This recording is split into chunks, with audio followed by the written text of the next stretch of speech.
الكريم اما بعد نبی کریم صلی اللہ علیہ وآلہ وسلم نے ارشاد فرمایا لوگوں مجھ سے علم فرائض سیکھ لو تعلم الفرائض فإنی مقبوس میں جلد اللہ کی بارگاہ میں پہنچنے والا ہوں۔ ایک موقع پہ آپ نے فرمایا تعلم الفرائض علم فرائض سیکھو فإنہا نصف العلم وہ آدھا علم ہے۔ ایک موقع پہ فرمایا تعلم الفرائض وعلموها الناس علم فرائض سیکھو اور لوگوں کو سکھاؤ۔ جب آپ نے اتنی تاکید سے فرمایا کہ علم فرائض سیکھو اور سکھاؤ تو اب جاننے کی ضرورت یہ ہے کہ علم فرائض کسے کہتے ہیں، کون سا علم ہے؟ لفظ فرائض جمع ہے فریضہ کی۔ فریضہ کہتے ہیں طے شدہ حکم، ہم جسے فرض کہتے ہیں وہ بھی طے شدہ حکم ہوتا ہے۔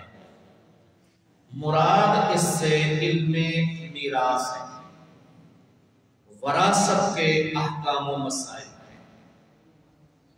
نبی پاک صلی اللہ علیہ وسلم نے جتنی تاکید سے فرمایا تو اس حوالہ سے علم میراث جاننا سیکھنا امت کے لیے فرض کفایہ ہے۔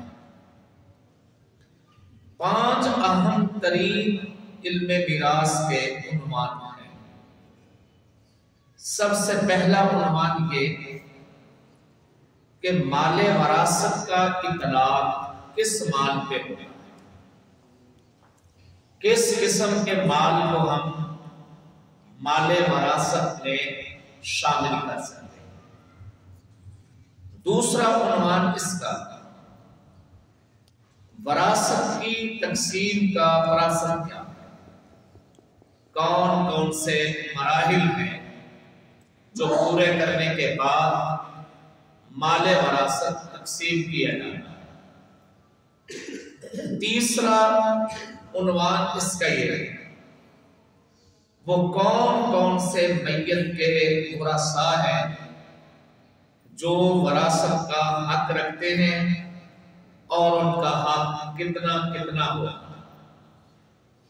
اور 5واں مسئلہ اہم ترین وراثت کے عنوان میں آیا وراثت سے کسی کو عاق بھی کیا جا سکتا ہے یا،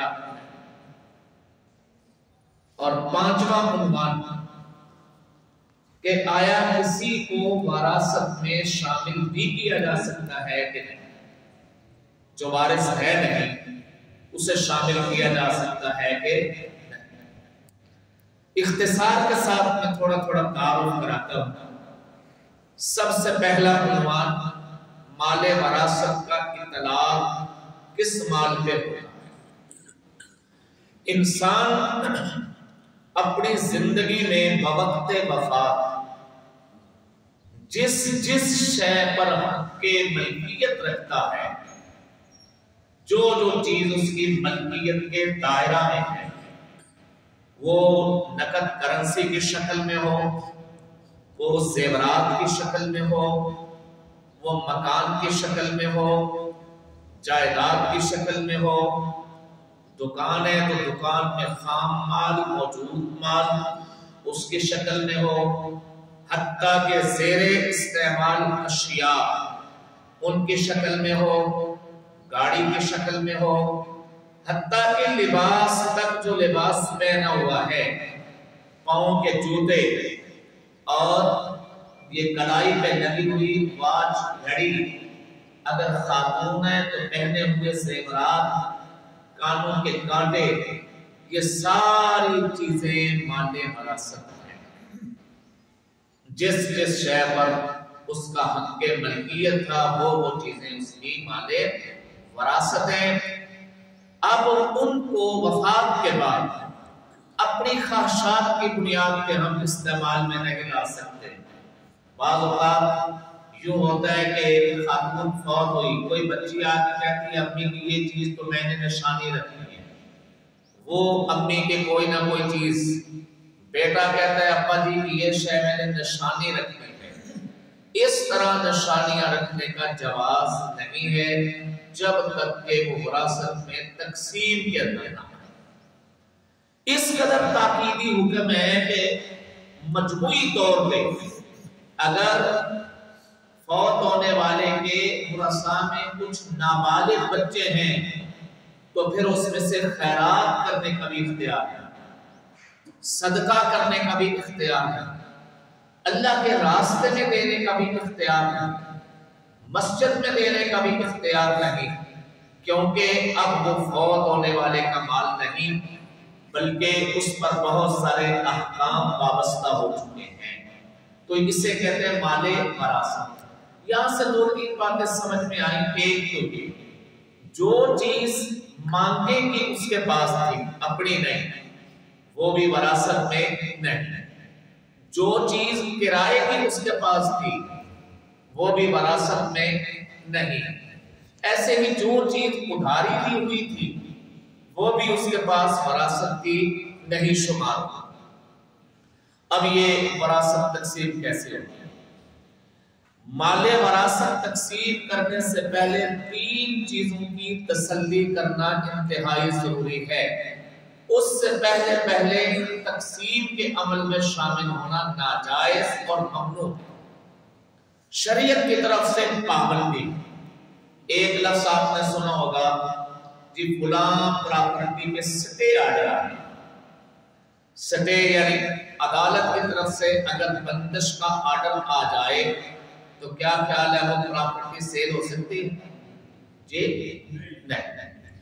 عمارت بن رہی ہو، ابھی چھت تک نہیں پہنچے کہ عدالت کا نوٹس آ گیا جس سٹے ہے، کیا آپ چھت ڈال سکتے ہیں؟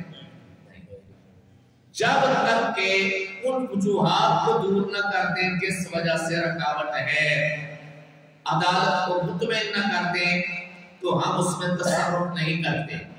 ایسے ہی فوت ہونے والا جو مال چھوڑ کے گیا ہے اب اس کو استعمال میں نہیں لا سکتے، شریعت کا آرڈر آ گیا ہے، سٹے آ گیا ہے۔ تین کام کرنے سے پہلے سب سے پہلا کام فوت ہونے والے کی تجہیز و تکفین کے اخراجات وہ مال وراثت سے پورے ہو گئے۔ ہاں اگر بچے بالغ ہوں، اس کے ورثاء بالغ ہوں، خود مختار ہوں، خود کفیل ہوں، اپنی کمائی اپنی آمدن سے وہ تجہیز و تکفین کے اخراجات کرنا چاہیں تو کر سکتے ہیں، ورنہ میت کا وجود کسی پر بوجھ نہیں ہے، نہ کسی رشتہ داروں پہ، نہ بیٹوں پہ، نہ بیوی پہ۔ میت کا سب سے پہلا حق اس کے مال کے اوپر اس کا اپنا ہے، اس کی تجہیز و تکفین اس کے مال سے کی جائے۔ یہاں سے یہ بھی سمجھ میں آیا کہ بعض خاندانوں میں یہ جو رسمیں بنی ہوئی ہے کہ فوت ہو گیا ہے تو اب اس کی تجہیز و تکفین کے سارے اخراجات اس گھر کی جو بہو ہے اس کے بیٹوں کو دے، پرچی بنا کے لاکھ روپے کی 50,000 کی انہیں دے۔ ان کو کیوں دے دیں یا ان کے علاوہ کسی اور کو بھی کیوں دے دیں؟ اس لیے احکام شریعت یہ ہے کہ میت کے اپنے مال میں سب سے پہلے اس کا اپنا مال۔ دوسرے تجہیز و تکفین کی تسلی ہو گئی تو اب دیکھنا یہ ہے کہ میت کے ذمہ کسی کے قرض تو نہیں، اگر قرض ہے تو ان قرضوں کی ادائیگی کریں۔ قرض بہت ضروری ہے۔ اللہ کے پاک پیغمبر حضور نبی پاک صلی اللہ علیہ وآلہ وسلم بعض اوقات نماز جنازہ روک دیتے کہ جب تک قرض کی ادائیگی نہیں ہوتی یا کوئی ذمے میں نہیں دیتا اس وقت تک نماز جنازہ نہیں ہوگی۔ ایک موقع پہ تو آپ صلی اللہ علیہ وسلم نے یہ فرمایا کہ اس کے ذمہ قرضے ہیں کون دے گا؟ کوئی بندہ کھڑا نہ ہوا. پھر فرمایا کوئی کھڑا نہ ہوا. 2-3 بار کے بعد آپ علیہ الصلوۃ والتسلیم نے فرمایا میں اس کا ذمہ دار ہوں, میں ادا کروں گا. پھر نماز جنازہ. اس لیے قرضوں کے ادائیگی, قرض کی ادائیگی میں آدھا مال چلا جائے چلا جائے, سارا چلا جائے سارا چلا جائے, کیونکہ وہ میت کا تھا, اس کے اوپر اس کا ورثاء میں سے کسی نے اگر ذمہ داری لے لی, جیسا کہ ہمارے ہاں فوتگی پہ نماز جنازہ سے قبل اعلان کیا جاتا ہے, اور میت اتنا مال چھوڑ کے دنیا سے گئی ہے کہ جس سے قرضے ادا ہو سکتے ہوں, اور ورثاء نے ذمہ داری اٹھا لی, میت بری. اب قیامت کے دن میت سے پوچھ نہیں ہوگی, زندہ لوگوں سے پوچھ ہوگی کہ وہ تو چھوڑ کے گیا تھا, آپ نے کیوں؟ اور اگر میت اتنا چھوڑ کے نہیں گئی پھر کوئی دے دے تو یہ نہیں. تیسرا عمل ہے جسے پورا کرنا ضروری. اگر میت نے وصیت کی ہو کچھ مال کی تو اس وصیت کو پورا کرنا. وصیت بھی تیسرے حصے کے اندر, کل مال کے 3 حصے کریں گے, تیسرے حصے کے اندر اگر وصیت پوری ہو رہی ہے تو وصیت کو پورا کریں گے اور پھر جا کے مال تقسیم ہوگا. وصیت پہ ایک دو باتیں بڑی اہم ہیں, یہ ذہن رکھیں. مال کی وصیت جو ورثاء وراثت کے حقدار بنتے ہیں ان میں سے کسی کے لیے نہیں ہو سکتی. مثلا بیوی وارث بنتی ہے, شوہر جانتا ہے کہ بیوی کو 8واں حصہ ملے گا, میری اولاد ہے, 8واں حصے سے وہ بیوگی کیسے گزارے گا؟ وہ بیوگی نہیں گزار سکتی, نکاح اس نے آگے کرنا نہیں. تو میں وصیت کر جاؤں کہ میرے مال کا ایک پورا حصہ, 3 حصوں میں سے ایک پورا حصہ بیوی کو دیا جائے, تو یہ وصیت درست نہیں, کیونکہ وہ وارث بنتے ہیں. وارثوں میں سے کسی کے لیے وصیت نہیں ہوتی. وصیت ان کے لیے ہوتی ہے جو وارث نہیں بن رہے, جن کو وراثت سے کچھ نہیں مل رہا. اور دوسرا یہ ہے وصیت کے اندر وصیت کل مال کی ہی نہیں.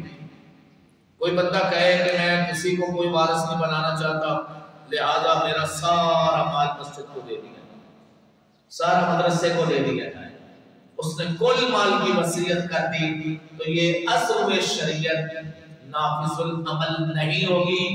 تیسرے حصے کے اندر ہوگی, 2 حصے اس کے ورثاء کا حق ہے. یہ کام کرنے کے بعد اب وراثت تقسیم ہوتی ہے. وراثت کے پھر کون کون وارث ہیں, کیسے کیسے انہیں ملتا ہے. تو یہ ہمارا چونکہ وقت بڑا مختصر ہوتا ہے تو سارا اس میں زیر بحث نہیں باتیں آ سکتی, کل انشاءاللہ آگے بیان کریں.